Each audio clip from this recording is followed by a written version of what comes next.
And the wait is almost over. The NFL draft is just around the corner in a couple of days. Welcome back to the Steel Curtain Network. I'm Daniel J, your host. Alongside with me, as always, is Shannon White. Shannon, how you doing, my man? I'm doing great, and I'm just waiting with bated breath. I'm so excited. I'm like an old lady with the vapors. I'm just ready for this all this speculation and projection to be over, and to know who our the next young members of the Pittsburgh Steelers is going to be. I can't wait. Neither can I, my man. It's almost time. It's almost here. There's a lot of speculation going on in the air of which direction the Pittsburgh Steelers may or may not go. I personally think they're going to go, tackle. But there were some interesting things that were said at the conference today. Did you by chance get a catch Omar Khan and Mike Tomlin's conference earlier today? Their pre-draft conference. Yeah, I watched a good bit of it, and like everybody else, was trying to decipher and read between the lines. Omar Khan graduated with honors from the Mike Tomlin School of Public Speaking and Dealing with the Media because he said a lot and gave us nothing. Yeah, that's true. That is true. Well, there was a little bit of something I thought. When it came to, I guess, the top 30 picks, it sounded like Mike Tomlin kind of made the statement that it's not just so much that they're bringing in guys that they expect to draft or be there, but these are also guys that could be there later on in the future, or Mhm. could be guys that the Steelers could see be playing up against. And so I think in a way, when he goes out there and he's talking to all these players at the Senior Bowl and all this other stuff, and he's already scouting them as far as strengths, weaknesses, and that aspect, not just to bring them on to the potential, bring them on as a Steeler, but also to defend against them. And I liked it. I thought it was genius. Because he even mentioned it himself. There's not a lot of coaches or guys that Mhm. cover this portion of the NFL, the pre-draft stuff, in the manner that he does. What's your take on that type of situation or the type of statement that he made? Yeah, he basically said it. He's messing with the media because he knows that anybody he talks to, it hits everywhere, and so he kind of, they could be a proverbial smoke screen for all we know, and he admits that he does that. So, no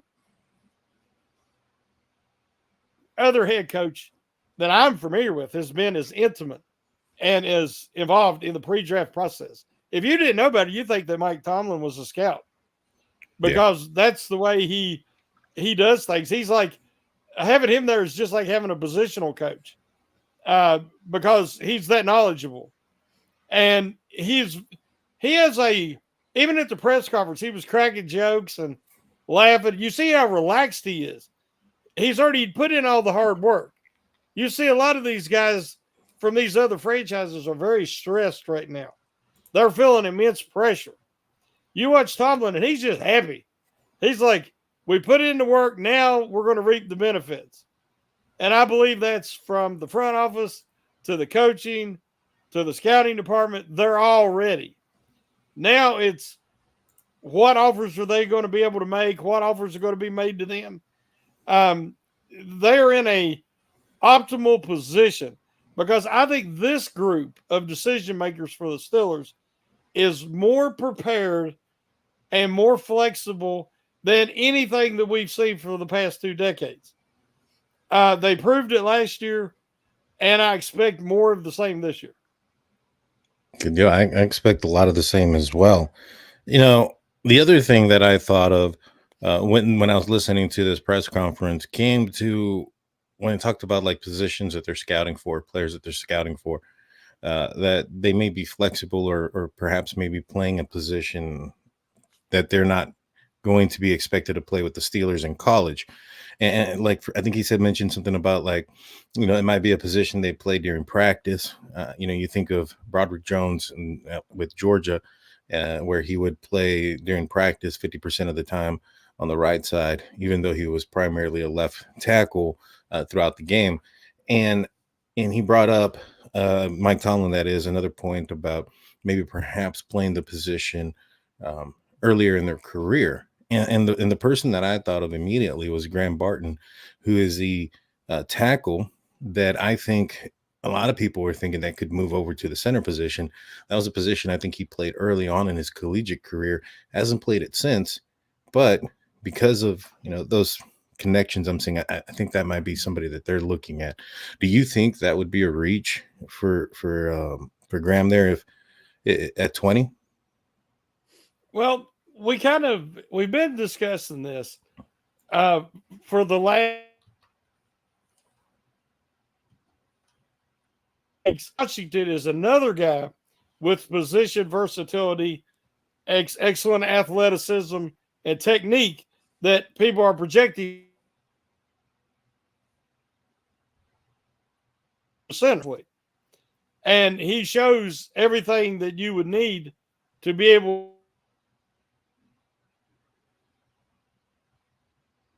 as a freshman. Yeah, you're breaking up a little bit, Shannon. I'm not sure When if Tomlin mentioned that, it does make sense that they could be referring to Barton. right, right. And my problem is the Steelers experience matters at center more than about any position. And you've got three candidates with that I think are plug and play centers Mm-hmm. in Zach Frasier, Jackson Powers Johnson. You have two incredible athletes with versatility in Barton and Fianu that I think can make the switch. So it's really going to depend on what the Steelers value more. Because one of the hardest things to do is to make a positional switch at the NFL level. Because you say, well, he's so athletic, he can do it. There's a lot of guys that cannot snap a football.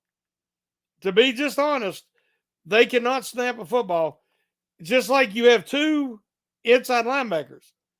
One guy is comfortable wearing the green dot, and one guy it's paralysis of overanalysis. If you put that green dot on him and he has to call out the adjustments and stuff pre-snap, they freeze. They overthink. They lose that natural instinctive aggressiveness. So it's not just so easy to take a guy who played tackle, because the tackle, as you know, you're outside in a lot of one-on-one situations. You don't have to worry about line alignments or realignments. You don't have to worry about all the congestion that you have on the interior. I got into a discussion last night with a guy. Center is his place to play on the offensive line. It's not tackle. Tackle, you need athleticism because it's as mentally taxing as it is physically taxing. So I got. Got you. Yeah, you broke up a little bit there, but I think we got the gist of it. Um, you know, I agree with you for the most part. I think that when it comes to the center position or any position, I think the Steeler fans are a little bit kind of, I don't know, maybe scorned a little bit with the Kendrick Green choosing, in the third round there. Primarily a guard, played a handful of center throughout his collegiate career and is expected to transition and be the starting center right away. And it just didn't translate onto the field. Now, I do think that the guys that the Steelers are looking at and that you mentioned are probably better prospects for that change than Kendrick Green was. Oh, definitely. Yeah.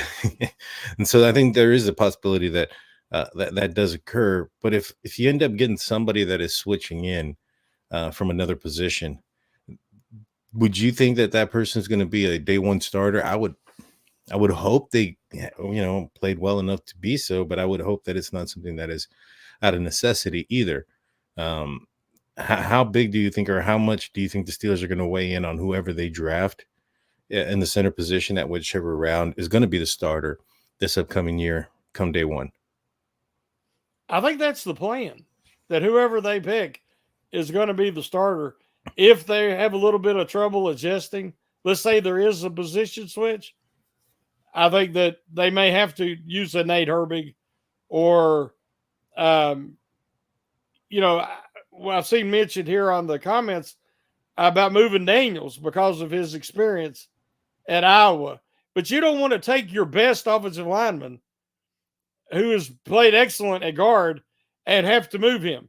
You want fewer movement on the line because Daniels has solidified his career since coming to the Steelers and being left to play at right guard. So that's why I think that a experienced plug and play guy is preferable.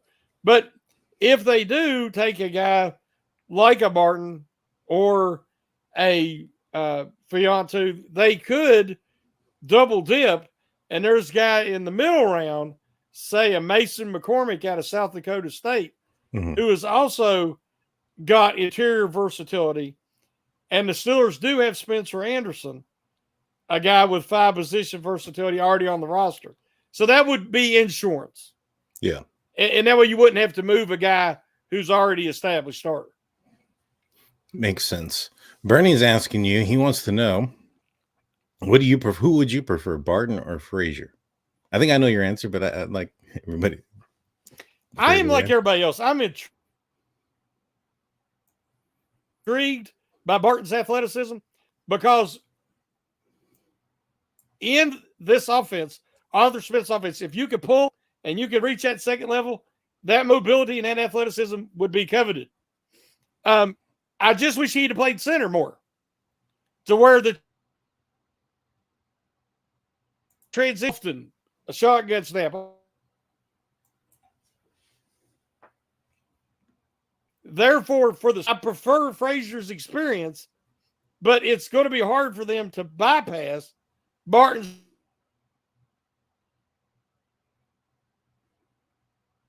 So either guy is an excellent choice, and it's really going to depend on who they prefer. Yeah. I don't think you could go wrong with either pick. That's my 2 favorite center prospects for the Steelers, is one of them 2 guys. Because if you go another route in the first round, to get Barton, you're going to have to go first round. Right. If they go Barton in the first, that changes the rest of the board. If they go, let's say, a cornerback, Quinyon Mitchell or Terran Arnold falls to them and they take them in the first, they can try to trade up to make sure they get Frasier or one of these other plug-and-play centers early in the second. So however they decide will change the draft board.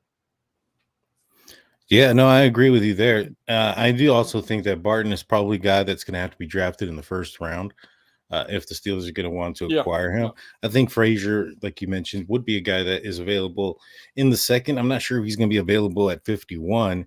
I think the Steelers might have to move up a little bit to go and acquire him.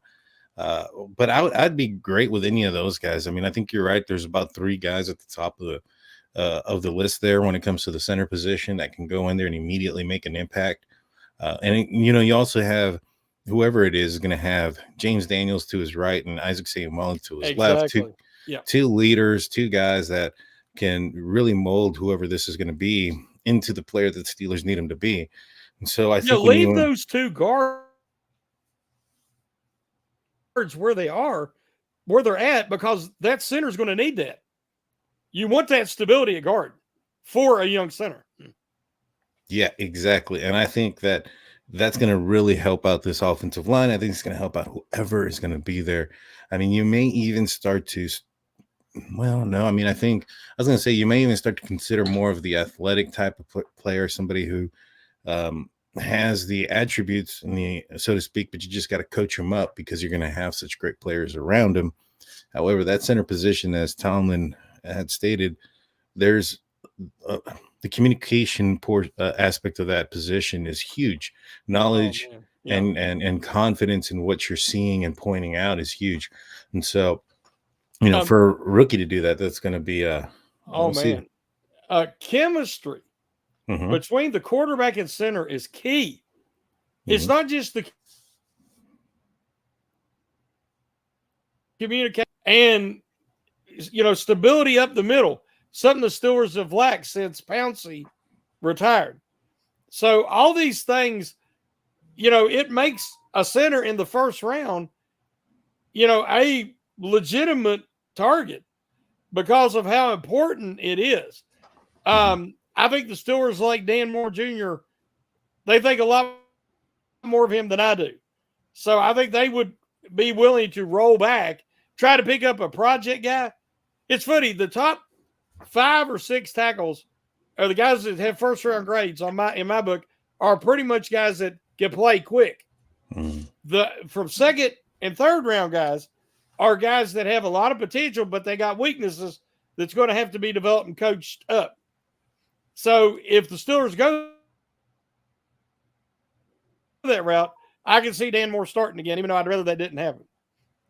Yeah, I think a lot of people would hope that Dan Moore's not going to be the starting guy out there on the left side of the field. Because, that means Broderick's playing on the right side.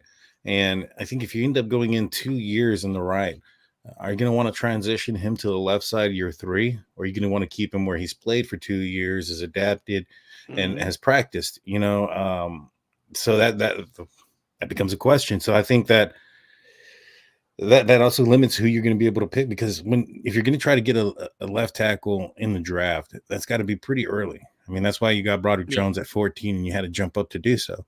And so if you're going to stay put at 20 and pick a center, you can get a right tackle, I think, at 51. Where do you think the tackle group is in this draft? If the Steelers don't go tackle in the first round, where do you see them attacking that position? Is there a second round grade, or is that a position that there's a little bit of a drop off and you're better off waiting to the third or fourth for the value? Second or third. Our buddy Andrew has put a question up, and I was getting ready to bring it up. It was breaking news today.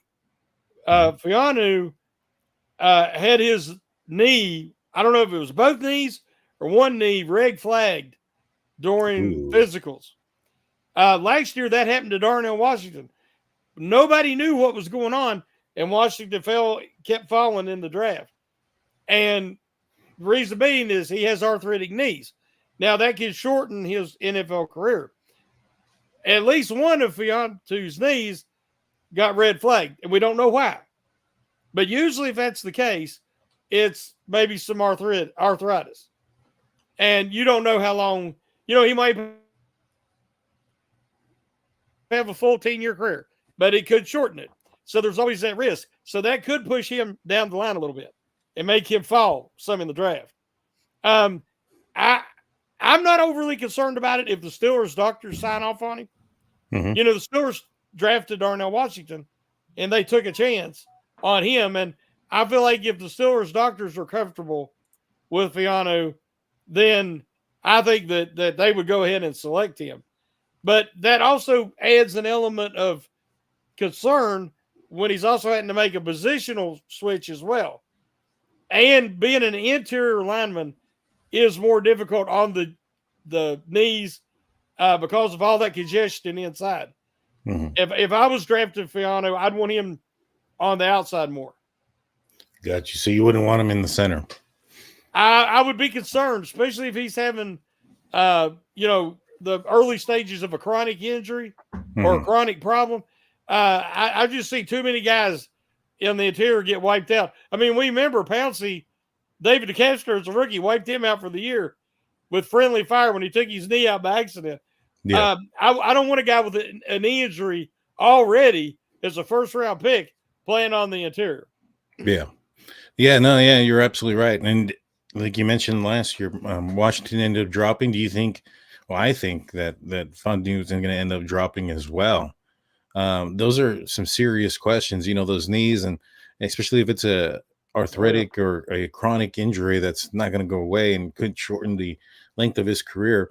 I think that you can probably find something, or he may end up dropping out of the first round altogether. It can easily happen because, that first round guy, you got to hit on them. Yeah. See, I'm even that way about Mims now. The more I was really excited about Mims because his potential's enormous, just like he is. With that athleticism, Like you had guys like Brown last year out of Ohio State, the right tackle that went to Cleveland, massive, long arms, all that, just like Mims. But he didn't move like Mims does. Mims is very mobile, especially for a gigantic human being. But you have to consider him a project because he's had so few snaps. And do you want to take a project in the first round? It's such a huge area of need because if he doesn't pan out, that could be a huge problem. Yeah, definitely could. Definitely could. But we're going to take a quick break. When we get back, we'll get more into this conversation about the draft. Don't go anywhere on the YouTube side. Just a few seconds, audio, just a few words from our sponsors.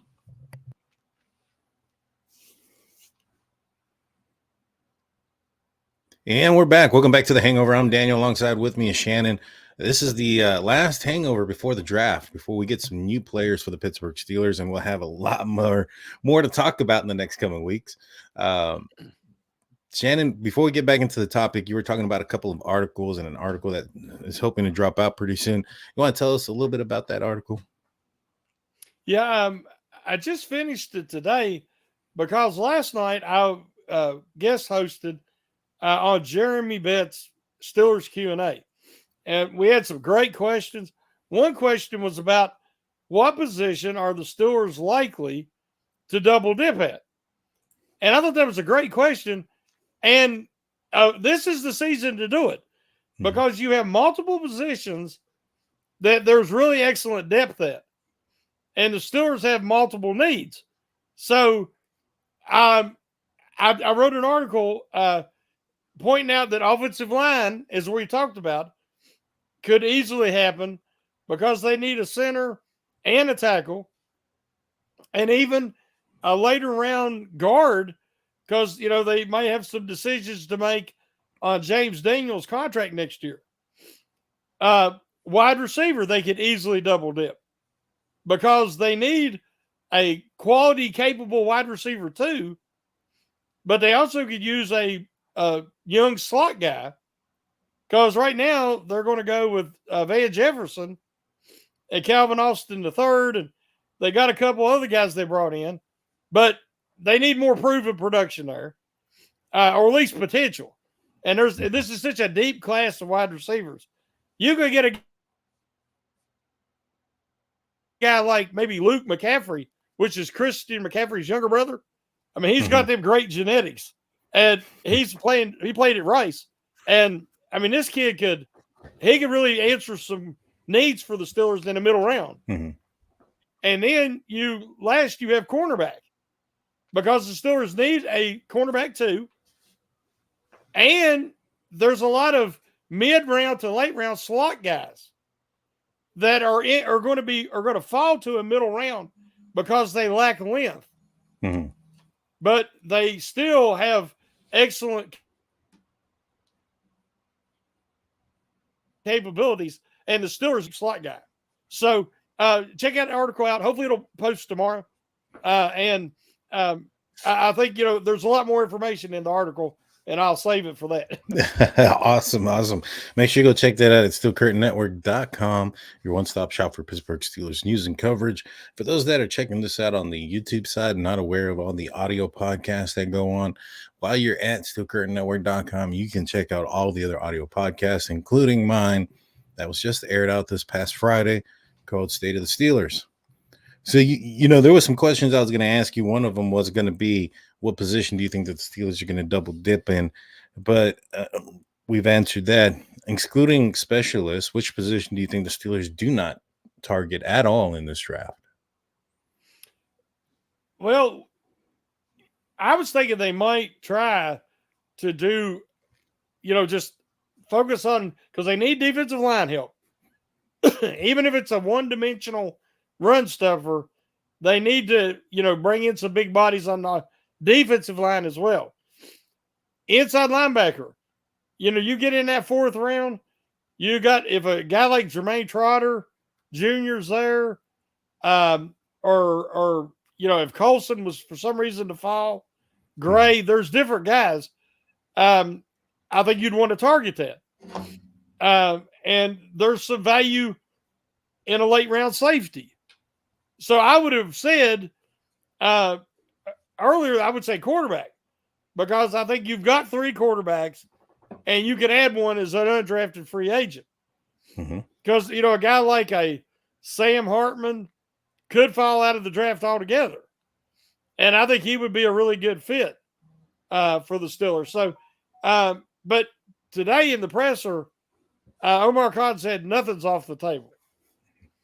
That's true.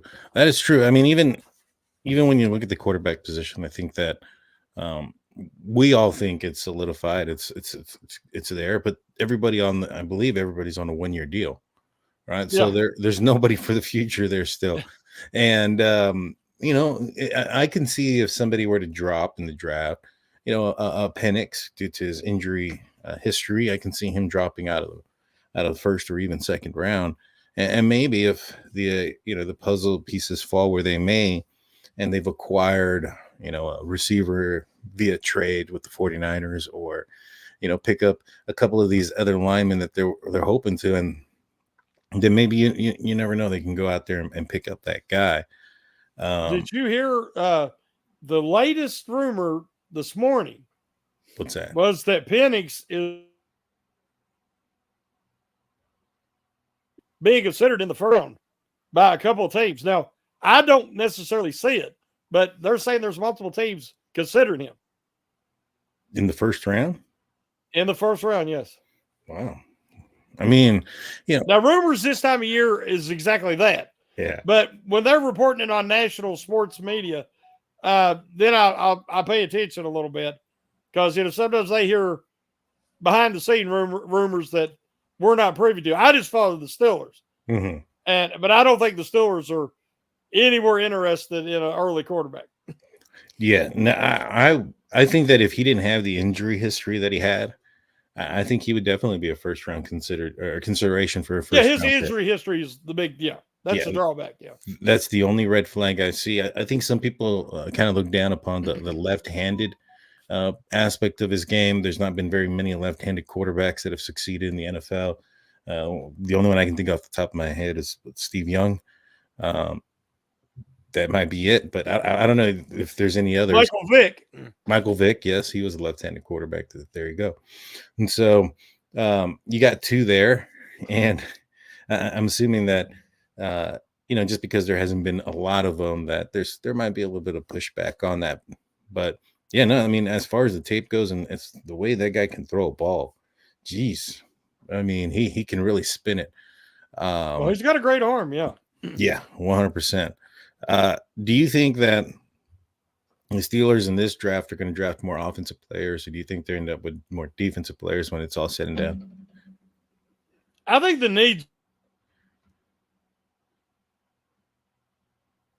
offense. I expect more offensive players selected this year.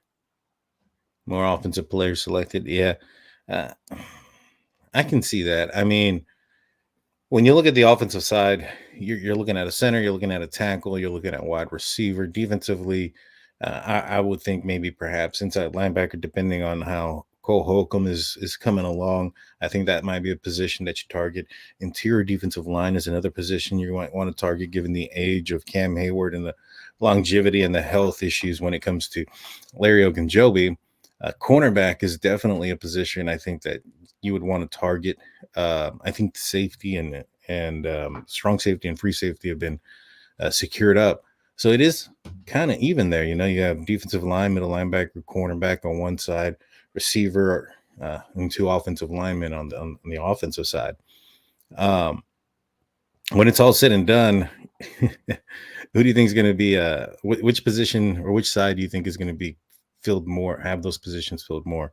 The offense or defense? You think that they're going to be able to target all 3 of the offensive holes, or do you think they're going to target all 3 of the defensive holes?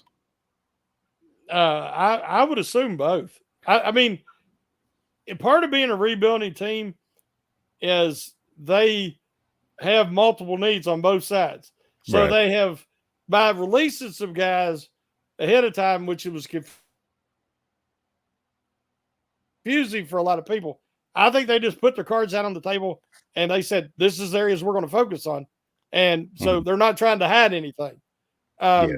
They're going to be more open and upfront with the rest of the NFL front offices. They're already saying they've got good communications. That Con said they in the presser today that they've been talking to GMs talk, and they're like, hey, we're kind of interested in this, we're interested in that, so that when the board starts to take shape, even in the first round, once it started, teams can call and say, hey, I really want to trade up for this guy now. In the past, I don't think they were considered somebody that was good to deal with under Colbert, but now it's different.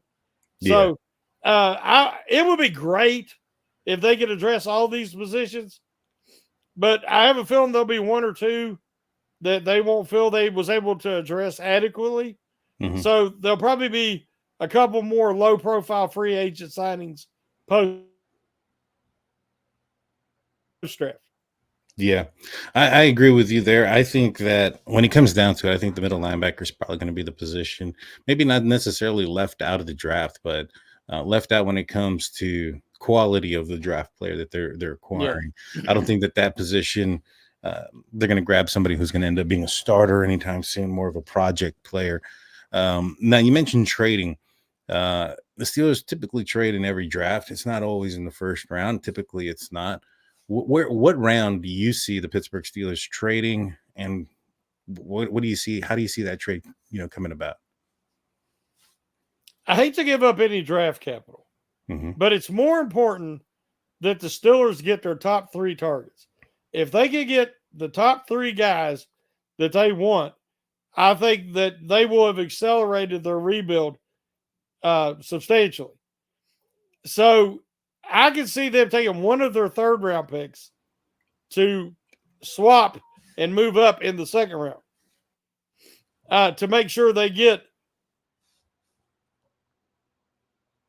let's say, a tackle, a center, and a cornerback or a defensive lineman, who I think should be, at this point, their top targets.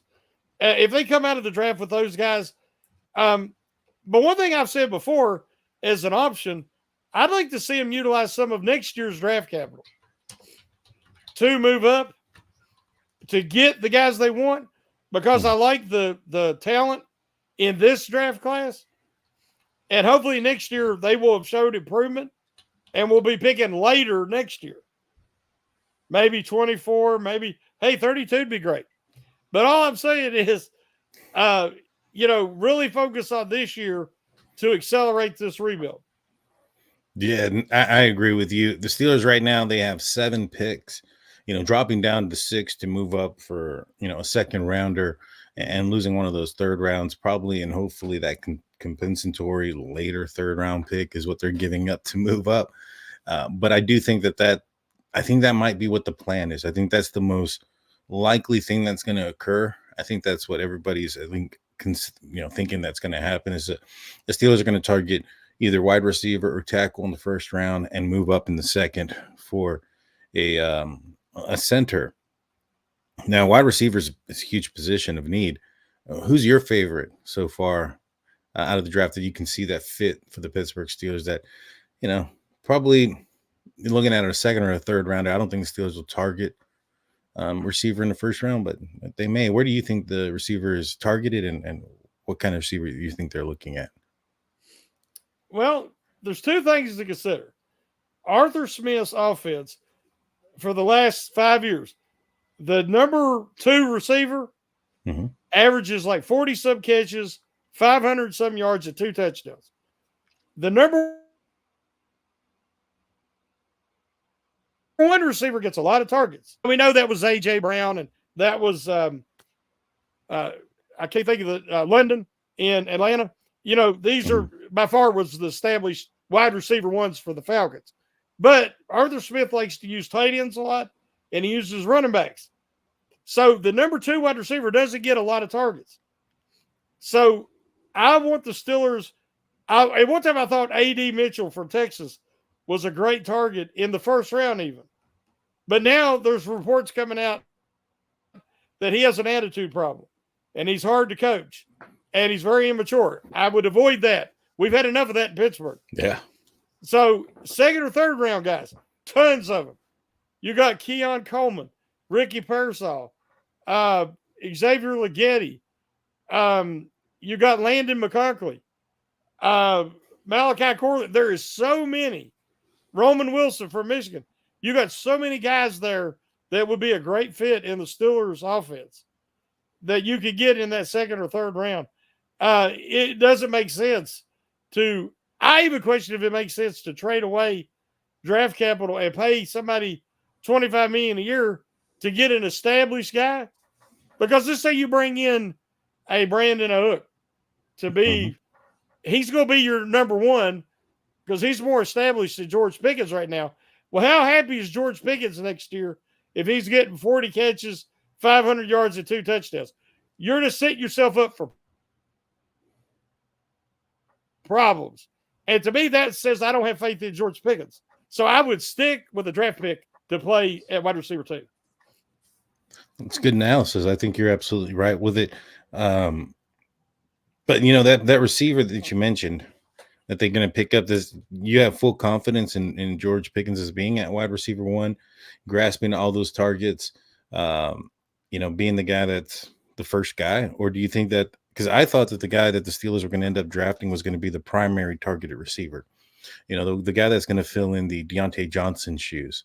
And in that scenario, I feel that would be wide receiver 1 if they're the ones getting the majority of the targets. Well, you would need a superior route runner, right? Which Pearsall, McConkley, these guys are, and that will allow. See, we got to look at Arthur Smith's offense, which is heavy run, play action, a lot of deep throws, 15-yard average throws, or behind the line of scrimmage. There's it's either a drop off to a back or a screen, or it's deep down the field. Russell Wilson throws a really good deep ball. Justin Fields is a great arm. Both of them guys can play in this system, but that will favor Pickens because he didn't have anybody to get him the ball deep consistently till Mason Rudolph. Mason Rudolph played, and he lit it up deep.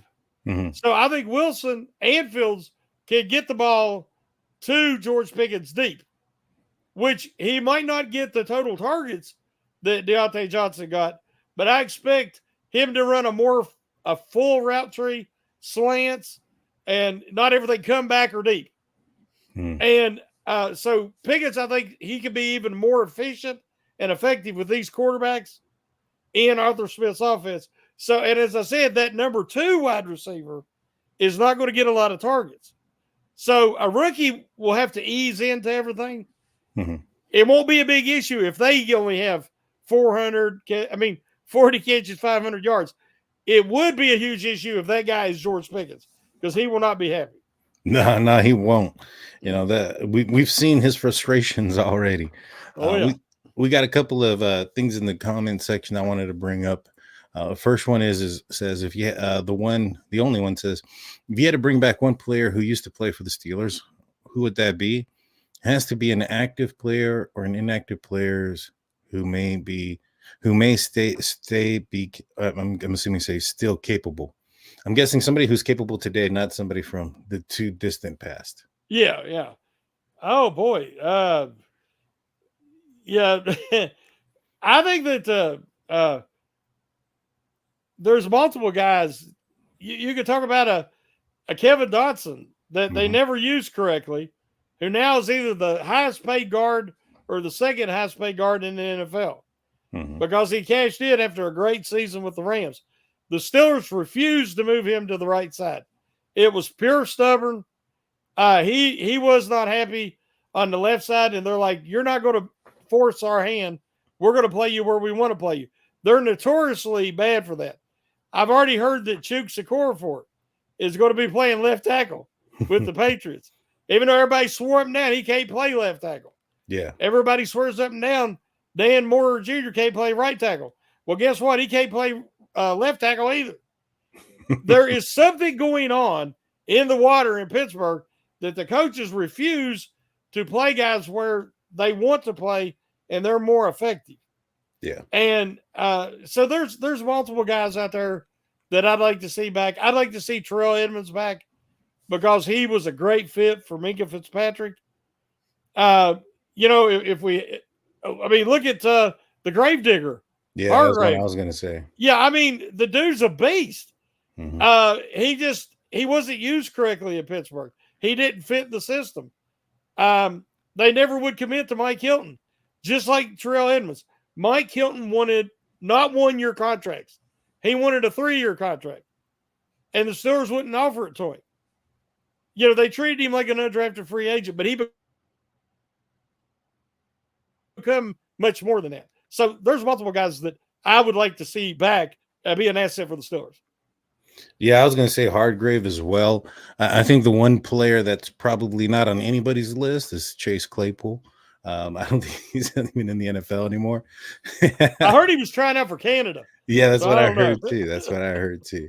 And the last one I was gonna bring up to your attention is Mark brought up that Cam Sutton is available. Now I know he had some domestic issues, but I think that his domestic issues have dropped down to a misdemeanor, and it's no longer a felony. I don't think it's a good idea. It's not great optically. But what are your thoughts on the possibility of bringing back a Cam Sutton if all these legal things get taken care of? Well, my concern is, depending on what part of the country you're in, things that should be felonies are you can walk out with no bail. Yeah. Cam Sutton supposedly threw his significant other out of a second-story window. Yeah. I don't know. That was what was reported. I have no use for that player on the Pittsburgh Steelers. Now I don't know the story. Obviously, They would have to do their due diligence and really check into this. But any violence like that towards a female, I'm not interested in ever seeing them in the black and gold. I agree as well. Obviously, see how credible everything is. And it didn't look good. It didn't really look in his favor when he was, wanted for weeks. Yeah, wouldn't come in. So, if he didn't do nothing, come on in. Right. That didn't look good optically on his part. So, I think the Steelers would probably want to stay, a little bit of a distance themselves from that type of situation. That's only going to become a distraction. When you bring the person in and questions are going to be coming in from the media, and not just to that player, but to the player surrounding that one player. And right now, when you have such a young team that's impressionable and needs guidance, I'm not sure if you want that around. You get what I'm saying? And so let's see. But yeah, with that being said, I think you're frozen there, Shannon. Don't look like you're moving much. No, I don't know. They're having signal issues today for some reason. I wanted to acknowledge this. Okay. That accusations against Big Ben come out before the draft. On that draft night, I wanted him to be traded to the Raiders, who supposedly was talking to the Rooneys about trading for him. I wanted him gone. I have no use for that. And it took me a while. And after the reports come out and no charges were filed and I read the report, I realized what actually did happen. There was no rape involved. Anybody that's smart enough, read the report and you'll see the exact same thing.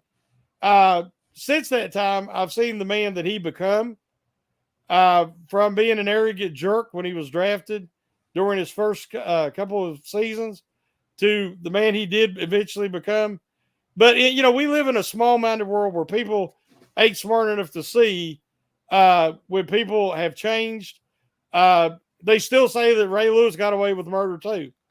Because a person's in a general vicinity doesn't mean that they, were the one that holding the weapon or committing the crime.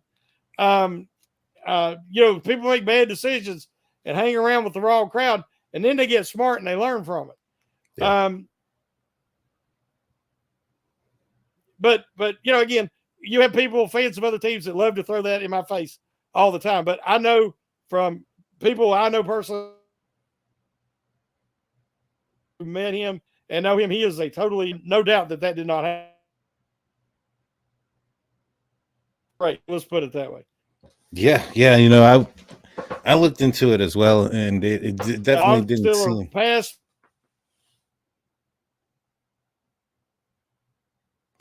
that I want who have a history of. Yeah. Yeah, no, you're right, man. I mean, I've looked into it as well when it came to the Ben Roethlisberger accusations. I mean, everybody did, and it definitely seems like Big Ben was, maybe perhaps even financially targeted. I don't know, but um, he did change. He did become a different person, but he was also a guy that almost didn't become, wasn't a Steeler. You mentioned the Raiders. The 49ers were another team that had recently come up that the story came out that they were going to try to trade for him as well. So the Rooneys were more than willing to get rid of him as well. Like I said, I mean, they did the investigations happened, and the outcome was what the outcome was. And I think the other big difference is that Big Ben was a part of the team at that point. Cam Sutton isn't right now. You know what I'm saying? Exactly. So you would be bringing in somebody that has some, at least a questionable situation that's going on right now. It'd be one thing if it was completely settled and all those things as well, but it's not. It's ongoing, and he didn't turn himself in for a while, so optically it just kind of looks bad. I think that it'd be best for maybe even himself and for any team to wait until those things have been completely taken care of, even if it's been dropped down to a misdemeanor charge. I don't think he's accepted it yet, and I don't know what type of punishment he could still receive from it. So yeah, I mean, it would shock me if, depending on how it turns out, that there wasn't some kind of small suspension. Oh yeah, or a large one, just because of the situation that is going down. Yep. Let's see, real quick. Dave Schofield posted up on his Twitter that multiple teams are already calling the Steelers about moving up to 20. So Hey, that could be it if they move him back. Get the right offer. yeah. Last question: if they move back, and do you think that's for what position do you think they get if they move back? More than likely. Oh, I think if they move back, especially if it's the late 20s, mid to late 20s, they'll take Frasier there. Frasier there. Yeah, I think you're right. I think they're going to go interior offensive line if they move back, unless somebody falls like tremendously. Mims, if he's out there at the very end as well, that might be something to question. But you could always trade back up in the second and still get Frasier. Yeah. You can even use some of that draft capital that you acquired from being moving back. So true story, man. I hope we'll see what happens. It's just a few more days away. I just hope that this draft ends up as good as the last one, if not even better. But I think it will. Where are you gonna watch the draft at, my man, before we let everybody go? I'm actually not sure. We haven't got our podcast scheduled for the draft yet. And I know that we do some live stuff during the first round, second round, and even into the third round. We have round tables where there'll be a few of us podcasters, break down an individual selection. And once we know more about that, we'll know, we can let the audience know who's going to be where and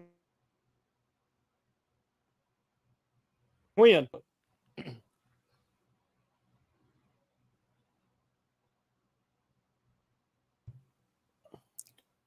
You there, buddy? I think you've maybe frozen out for a second there. Well, guys, while Shannon is working his way back from his internet situation, I want to say thank you to everybody that's tuning in on the YouTube side. If you haven't done so, please hit the like button. Please hit the subscribe button.